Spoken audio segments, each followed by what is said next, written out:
Hello to everyone.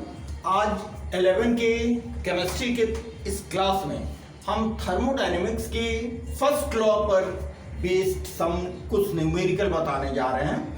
हमारा प्रयास ये है कि न्यूमेरिकल के साथ साथ हम फर्स्ट लॉ से related work done, quantity of heat energy, internal energy, इससे रिलेटेड जो भी कॉन्वेंशन है उस कॉन्वेंशन को भी प्रैक्टिकल वे में हम आप लोगों को दिखा सकें। तो आप कोशिश करो कि इस वीडियो को शुरू से अंत तक देखें।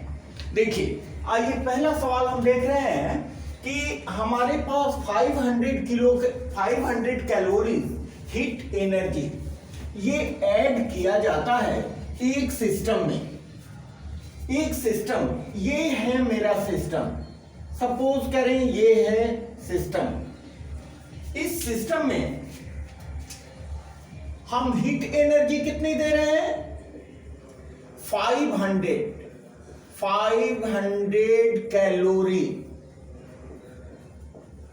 Calories of heat energy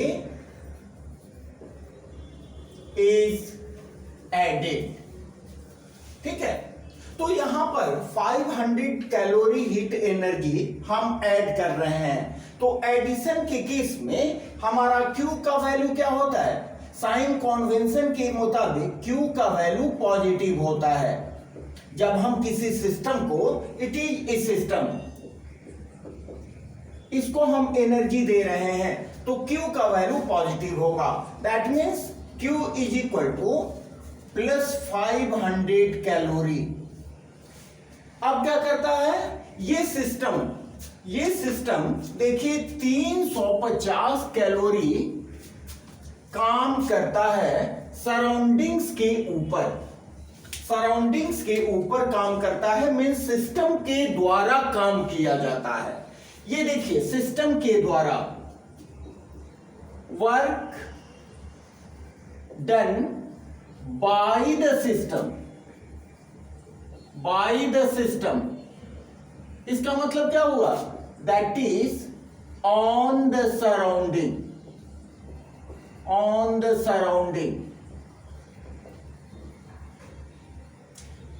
surrounding के ऊपर काम किया जा रहा है। वैसी स्थिति में साइन कन्वेंशन के मुताबिक W का वैल्यू निगेटिव होगा, क्योंकि ये काम कर रहा है, सिस्टम काम कर रहा है, तो निश्चित रूप से सिस्टम की एनर्जी, जितनी एनर्जी है उससे कम होगी। तो फर्स्ट लॉ तो क्या दे रहा है? What is the energy change of the system? Then from first law of thermodynamics,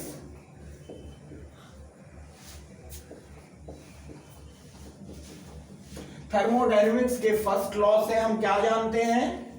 energy means internal energy, U is equal to Q plus W। यहां देखिए, यहां पर Q का वैल्यू क्या है? पॉजिटिव है, W का वैल्यू नेगेटिव है, प्लस माइनस W। तो पॉजिटिव वैल्यू Q का कितना हो जाएगा? 500 कैलोरीज, और माइनस W कितना हो जाएगा? W कितना है जी? 350 माइनस 350 कैलोरी, तो 350 calorie. That means change in internal energy will be equal to 150 calories। इससे क्या क्लियर होता है कि इस केस में सिस्टम की एनर्जी इंक्रीज होती है। अगर ये सिचुएशन रहे तो ये सिस्टम की एनर्जी इंक्रीज होगी। आइए नेक्स्ट सम्स की ओर चलते हैं। ठीक उसी तरह का एक सवाल, लेकिन साइन कन्वेंशन और इंटरनल एनर्जी के डिक्रीज इंक्रीज से रिलेटेड कॉन्सेप्ट को एक्सप्लेन करने के लिए जीरो लेवल स्टूडेंट के लिए भी जो समझ सकते हैं उनके लिए ये सवाल हमने दिया है, जिसमें ये कहा गया है कि ये है एक सिस्टम, ये सिस्टम है, ये एब्जॉर्ब 350 जूल, ये सिस्टम एब्जॉर्ब करता है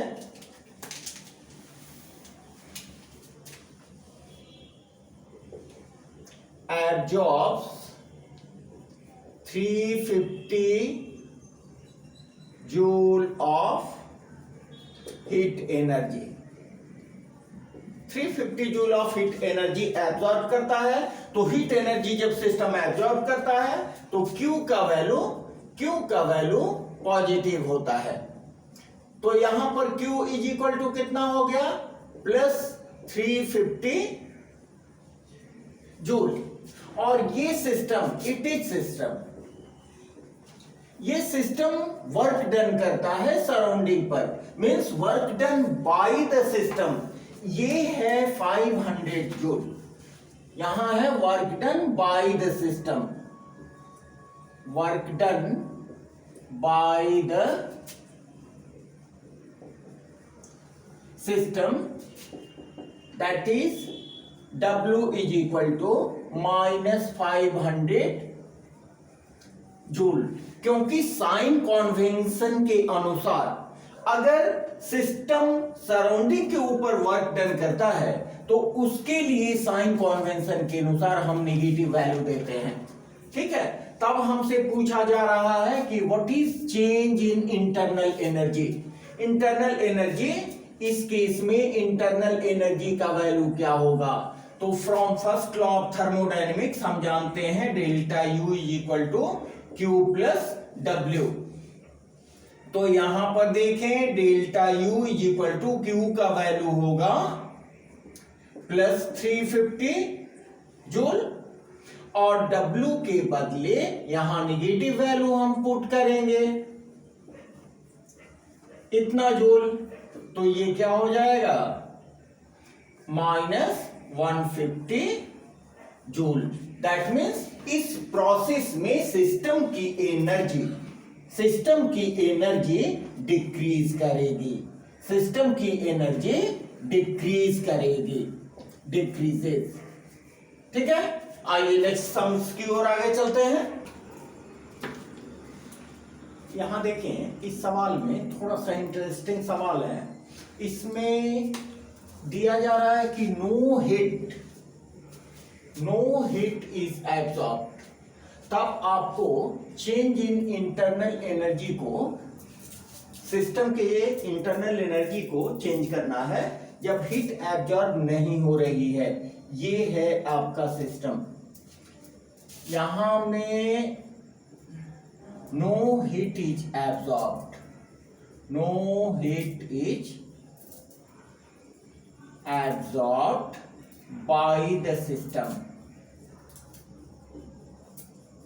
ठीक है, तो यहां पर पूछा जा रहा है कि व्हाट टाइप ऑफ वॉल क्या होगा। आप भी समझ रहे हो, जब किसी सिस्टम में बाहर से हीट एब्जॉर्ब नहीं किया जा रहा है उस तरह के वॉल को हम एडियाबेटिक वॉल कहते हैं। तो ये जो वॉल होगा, wall is of adiabatic type.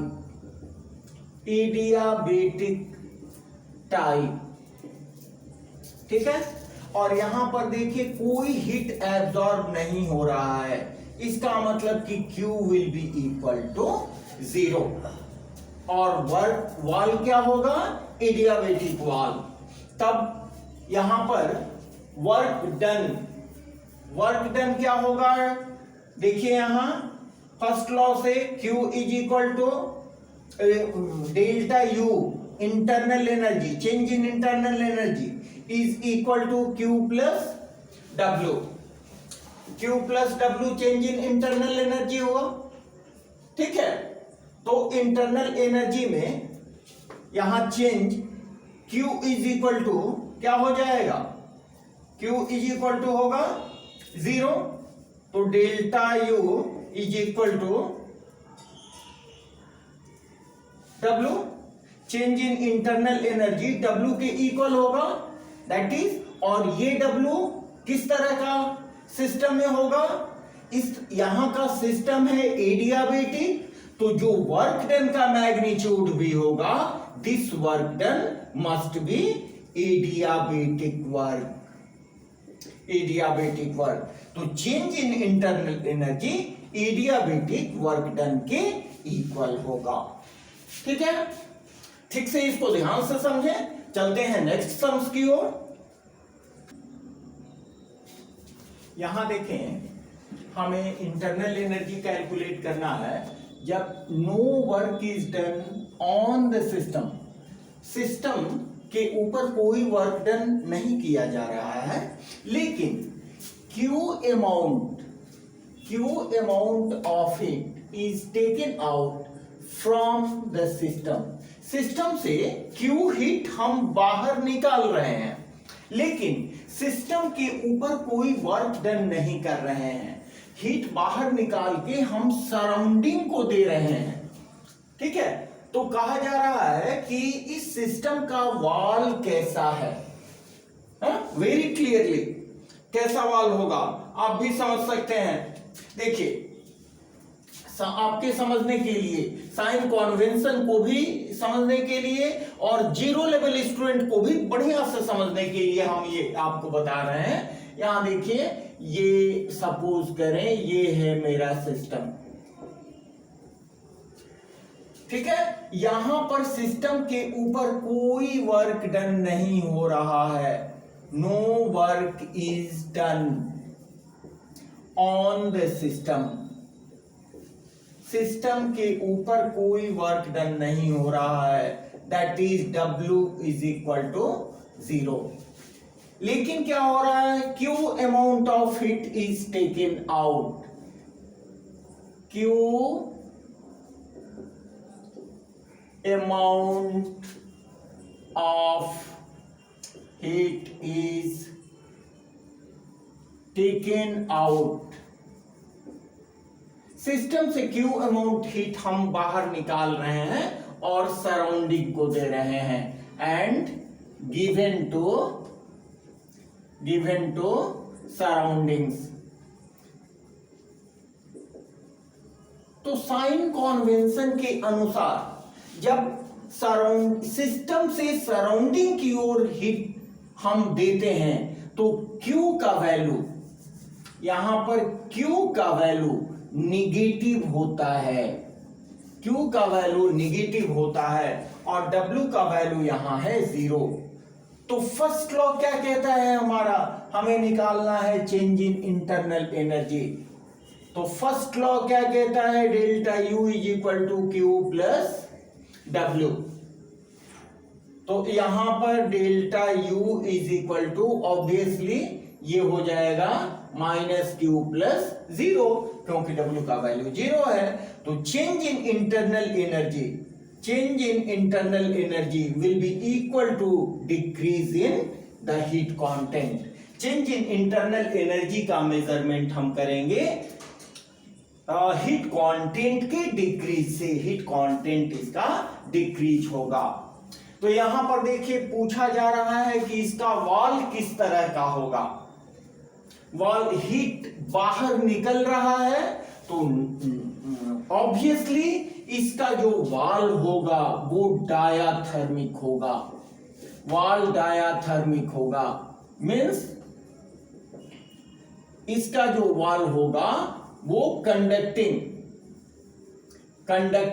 Wall होगा, जो कि सिस्टम और सराउंडिंग के साथ हीट का कंडक्शन हो सकता है। It will be conducting wall. मेरी समझ से सभी बातें समझ में आ रही हैं? आप खुद इसको तुरंत बनाते चलो और इसके आधार पर और भी सम्स आगे बनाओ। आइए और एक सम्स को देख। यहां देखें 2 liters of ideal gas at a pressure of 10 atmosphere expands isothermally। Isothermally expansion के लिए क्या हो जाएगा, आइसोथर्मली के लिए delta U is equal to 0, ठीक है, इनटू वैक्यूम। वैक्यूम के लिए for expansion in vacuum, vacuum में एक्सपेंशन के लिए P एक्सटर्नल का वैल्यू 0 होता है। ठीक है, इसको आप सभी जानते हैं। तो इसमें हम क्या देखेंगे, W इज इक्वल टू वर्क डन क्या होगा, P external multiplied by delta V। तो P एक्सटर्नल हो गया 0, अब डेल्टा V जो भी रहे, हालांकि यहां पर हो जाएगा V2 आपका है, देखिए 10 लीटर्स और V1 है 2 लीटर्स, तो 10 - 2 लीटर्स, तो ये हो जाएगा 0 × 8 litres, that will be equal to 0। That means कि इस केस में वर्क डन होगा 0। अब देखिए यहां पर ये आइसोथर्मली एक्सपेंड होता है, तो फ्रॉम फर्स्ट लॉ से हम जानते हैं delta U is equal to Q plus W, लेकिन प्रोसेस आइसोथर्मल है इसलिए डेल्टा U का वैल्यू 0 होगा। तो वैसी स्थिति में Q इज इक्वल टू हो जाएगा -W, और W का वैल्यू हम लोग कैलकुलेट किए हुए हैं 0, तो Q का भी वैल्यू हो जाएगा 0। दोनों का वैल्यू वर्क डन और एब्जॉर्ब्ड हीट दोनों का वैल्यू 0 हो जाएगा जब गैस को हम वैक्यूम के अगेंस्ट एक्सपेंड होने दें, और वो भी आइसोथर्मली। ठीक है, तो मिलते हैं, इस वीडियो को जरूर देखें, अपने भी प्रैक्टिस करें, आगे भी सम्स को देखते रहें, और संभव हो तो इसको शेयर करें। और अगर कोई सजेशन हो, अगर कुछ हमसे बात करना चाहते हो तो अपने कमेंट बॉक्स में जरूर दें। इसी तरह के एक और वीडियो के साथ हम मिलते हैं नेक्स्ट क्लास में। Okay, thanks to all.